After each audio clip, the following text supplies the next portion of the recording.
O espelho mente, o corpo não. Janeiro chega como aquele boletim da escola da vida adulta, cheio de promessas, metas e, claro, cobranças. Agora vai, vou voltar para o foco, preciso desintoxicar.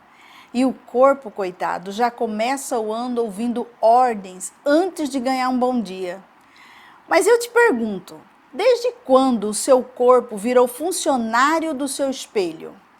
Hoje eu quero te convidar a fazer as pazes com ele, a entender que o corpo não é um campo de batalha, é a casa onde você mora. Eu sou Ira Soraya, nutricionista, e este é o podcast que te alimenta de ciência, afeto e boas risadas.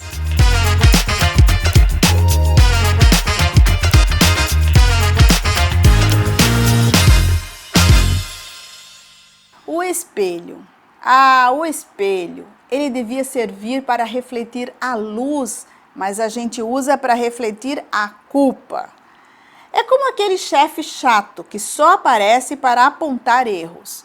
Tá vendo essa barriga? Olha esse braço. Você precisa mudar. Engordou de novo. O espelho virou o novo chefe. Cobra metas, mede desempenho, exige resultados. Mas o corpo não é funcionário, é testemunha. Ele mostra o que sente, o que falta e o que sobra. E o problema é que, quando a gente vive em função do reflexo, esquece de sentir o que está do lado de dentro. E a gente obedece, treina, pesa, mede, compara. Mas o problema é que quanto mais a gente tenta agradar o espelho, mais ele cobra. É o ciclo da escravidão do reflexo. A ciência chama isso de distorção da imagem corporal, quando o que você vê não é o que é, mas o que teme ser.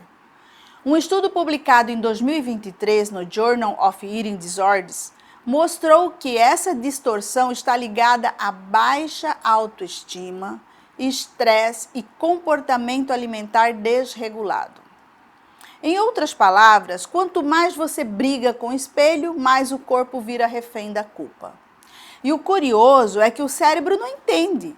Tipo assim, não pensa nisso. Ele ouve brigadeiro e já acendeu a imagem em 4K com cheiro de festa infantil.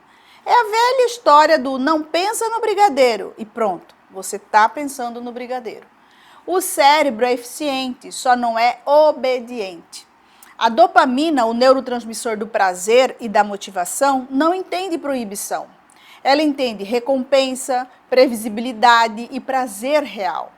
E quando o prazer é proibido, o cérebro entra em modo rebeldia, quer mais ainda. A restrição cognitiva, aquela mentalidade do não posso comer isso, aumenta o desejo por exatamente aquilo que você proibiu.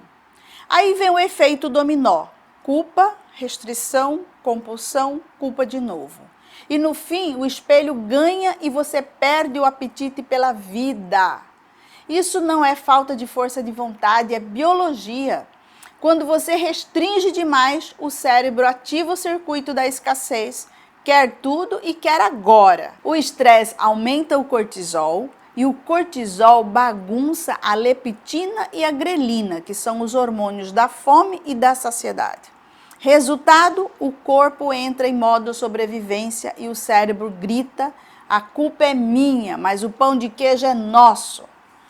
O corpo não precisa de controle, ele precisa de escuta. Você já ouviu falar sobre interocepção? É a capacidade de perceber os sinais internos do corpo.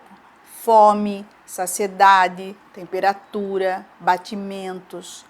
Mas a gente desaprendeu a ouvir. Trocamos o como eu sinto por o aplicativo diz que posso comer.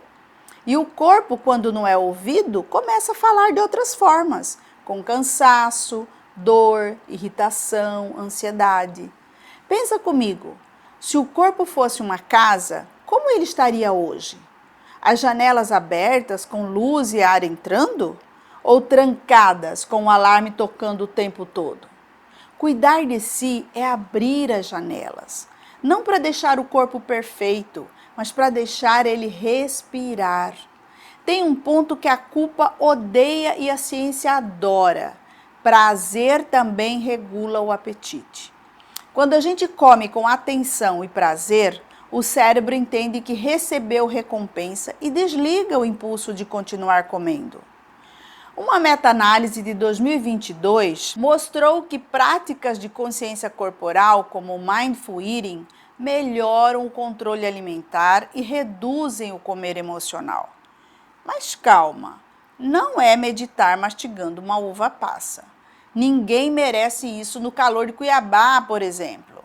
É só estar presente, olhar o prato, mastigar com calma, saborear sem culpa. E a cereja científica do bolo, a dopamina responde não só ao sabor, mas à previsibilidade. Ou seja, o cérebro prefere um prazer sincero a uma restrição falsa. E convenhamos, o bolo sempre sabe quando a gente está mentindo.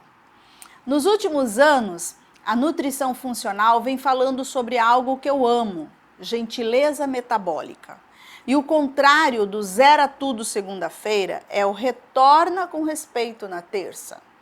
Dormir bem, se hidratar, voltar às fibras, comer comida de verdade. É assim que o corpo se reorganiza.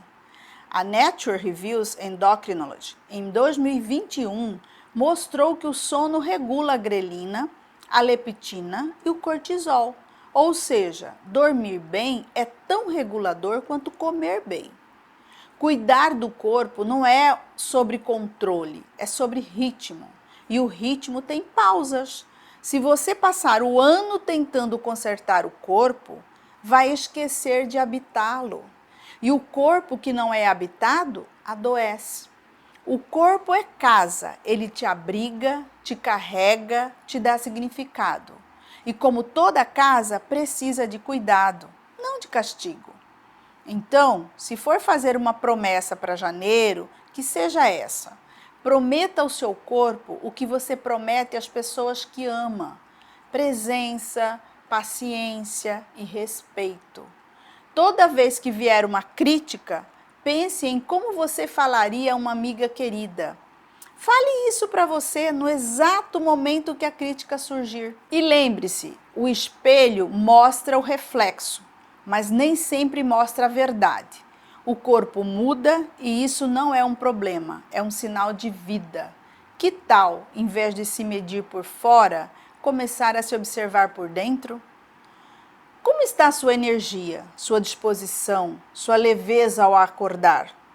Se quiser um parâmetro físico, escolha uma roupa que te faça sentir bem, não como um teste, mas como um lembrete do cuidado e da presença que você tem cultivado. Porque é na escuta do corpo e não do reflexo dele que a gente encontra a casa. Espelho, espelho meu, existe alguém mais consciente e feliz com o meu corpo do que eu?